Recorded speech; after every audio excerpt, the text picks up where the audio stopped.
Thomas. It's been less than 6 months since that brand new, over budget, overdue, very expensive VA hospital opened in Aurora, and already veterans are calling Contact 7 to complain about problems there. Denver 7's Megan Lopez visited the hospital today, and Megan, some of those problems start before the veterans even get in the door. That's right. They say that there's simply not enough parking to actually accommodate all of the patients that hospital sees each and every day. So they're left fighting one another, trying to find those spaces, driving around in circles, and they're hoping that the VA can do something to actually help them out. I come here, it's not the sort of, a minimum of scheduling conflict 4 to 5 times a month. Cyprian Williams thought she'd have to plan her appointments around. A lot of people are still having difficulty. Nothing to do with doctors or patient overload, but parking. I've been here as early as 8 o'clock in the morning, and the entire first level is full.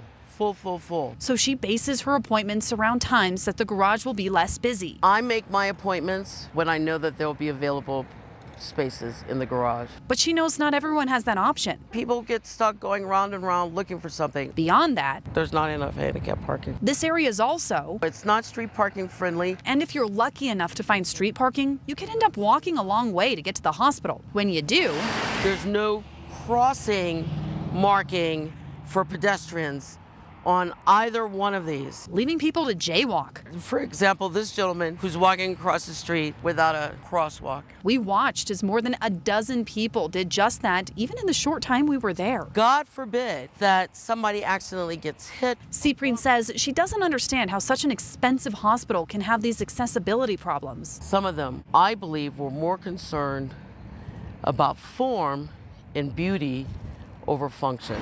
And believes even something as simple as a lot full sign could help so people don't clog up the garage. That would be an easy fix, yes. Because at the end of the day, too much taxpayer money was spent on this building and not have it function on the most basic levels.